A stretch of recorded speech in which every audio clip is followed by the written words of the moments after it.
Class 6-এর পরিবেশ ও বিজ্ঞান বইয়ের 4র্থ অধ্যায় থেকে গুরুত্বপূর্ণ প্রশ্ন উত্তর নিয়ে চলে এসেছি। এই প্রশ্ন উত্তরগুলি তোমাদের জন্য খুবই গুরুত্বপূর্ণ। তাহলে চলো আমরা প্রশ্ন উত্তরগুলি দেখে নিই। দেখো, প্রথম প্রশ্ন, পাললিক শিলা কিভাবে গঠিত হয়? দেখো, হ্রদ নদীর নিচে জমা হওয়া পলিস্তর ধীরে ধীরে মাটির নিচে চলে যেতে থাকে।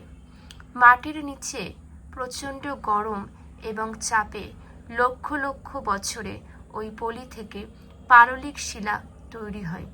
পাললিক শিলা কিভাবে সৃষ্টি হয় এটি কিন্তু খুবই গুরুত্বপূর্ণ। ঠিক আছে, পরবর্তী প্রশ্ন দেখে নাও, জীবাশ্ম কি? এটাও খুব গুরুত্বপূর্ণ একটি প্রশ্ন, পরীক্ষাতে বহুবার দেওয়া হয়েছে আর তোমাদের জন্য খুবই গুরুত্বপূর্ণ। দেখো, মৃত জীবের দেহাবশেষ অনেক ক্ষেত্রে মাটিতে বা জলের নিচে পড়ে থাকে। বহু কোটি বছর ধরে এভাবে জীবদেহ পড়ে থাকতে থাকতে পাথরে পরিণত হয়। আবার কখনো কখনো লুপ্ত হয়ে যাওয়া প্রাণীদের পায়ের ছাপ বিভিন্ন জায়গায় পাওয়া যায়, কিংবা অনেক সময় গাছের জমাট বাঁধা রজনের মধ্যে আটকে থাকা পোকার দেহ পাওয়া যায়। এসবই হলো জীবাশ্ম বা ফসিল, মনে রাখবে। নেক্সট প্রশ্ন, সংকর ধাতু কি? একটি উদাহরণ দাও। দেখে নাও, কোনো ধাতুর সঙ্গে অন্য ধাতু বা অধাতু মিশিয়ে কোনো ধাতুর সঙ্গে অন্য ধাতু বা অধাতুর বিশেষ মাত্রায় মেশানো থাকলে সেই মিশ্র ধাতুকে সংকর ধাতু বলা হয়। পিতল হলো একটি সংকর ধাতু। এটি তামার সঙ্গে দস্তা মিশিয়ে তৈরি করা হয়। মনে রাখবে, কোনো ধাতুর সঙ্গে অন্য ধাতু বা অধাতু মিশিয়ে বিশেষ মাত্রায় মেশানো থাকলে সেই মিশ্র ধাতুকে সংকর ধাতু বলে। পিতল হলো একটি সংকর ধাতু। এটি তামার সঙ্গে দস্তা মিশিয়ে তৈরি করা হয়। পরবর্তী, পিতলের দুটি ব্যবহার লেখো। বাসনপত্র তৈরিতে পিতল ব্যবহৃত হয়, মূর্তি তৈরিতে পিতল ব্যবহৃত হয়। নেক্সট, কিভাবে পেট্রোলিয়াম আর প্রাকৃতিক গ্যাস তৈরি হয়েছে? অগভীর সমুদ্রে জলের নিচে জীবের মৃতদেহ এসে জমা হয়। এইসব মৃতদেহের ওপর ধীরে ধীরে পলি, বালি, কাদা প্রভৃতি জমা হতে থাকে।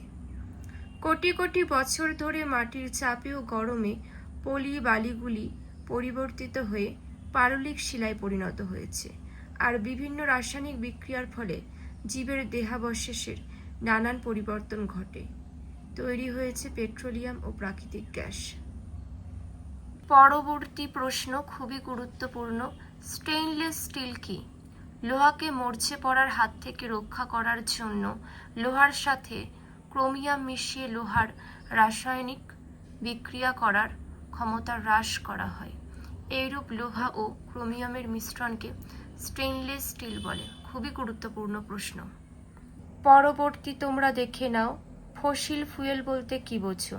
মাটির গভীরে কোটি কোটি বছর ধরে জীবের দেহাবশেষ চাপা পড়ে যে জ্বালানি সৃষ্টি হয় তাকে ফসিল ফুয়েল বা জীবাশ্ম জ্বালানি বলে, যেমন কয়লা, পেট্রোলিয়াম। পরবর্তী দেখে নাও, সিএনজির প্রধান উপাদান কি? এটির একটি ব্যবহার লেখো। সিএনজির প্রধান উপাদান হলো মিথেন। পেট্রোল বা ডিজেলের তুলনায় কম দূষণ সৃষ্টি করায় বর্তমানে অনেক ক্ষেত্রে একে মোটর গাড়ির জ্বালানি রূপে ব্যবহার করা হচ্ছে। পরবর্তী প্রশ্নটি দেখে নাও, ফসিল কিভাবে তৈরি হয় তার একটি সংক্ষিপ্ত বর্ণনা দাও। বহু বছর আগে মাটি বা জলের নিচে চাপা পড়ে যাওয়া বিভিন্ন উদ্ভিদ ও প্রাণীর দেহাবশেষের পরিবর্তন ঘটতে থাকলে প্রথমে দেহের নরম অংশগুলি নষ্ট হয়ে যায়। অবশিষ্ট অংশের ওপরগুলি অবশিষ্ট অংশের উপরে আরও পলি জমতে থাকে। কোটি কোটি বছর ধরে মাটির নিচে থাকা এই সব দেহাবশেষের আরও পরিবর্তন ঘটে এবং পলির চাপে ও ভূগর্ভের তাপে পাথরের পরিণত হয়। এগুলি হলো জীবাশ্ম বা ফসিল। পরবর্তী তথ্য, প্রধান 3 প্রকার জ্বালানির উদাহরণ দাও। কঠিন জ্বালানি, কয়লা, কাঠ ইত্যাদি, তরল জ্বালানি, কেরোসিন, পেট্রোল ইত্যাদি, গ্যাসীয় জ্বালানি, প্রাকৃতিক গ্যাস। প্রিয় ছাত্রছাত্রীরা, যে তথ্যগুলি আলোচনা করলাম খুবই গুরুত্বপূর্ণ, তাই তোমাদের সকলকে এগুলো পড়তে হবে, জানতে হবে।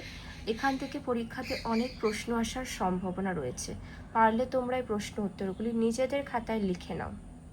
চলো এখানেই শেষ করছি।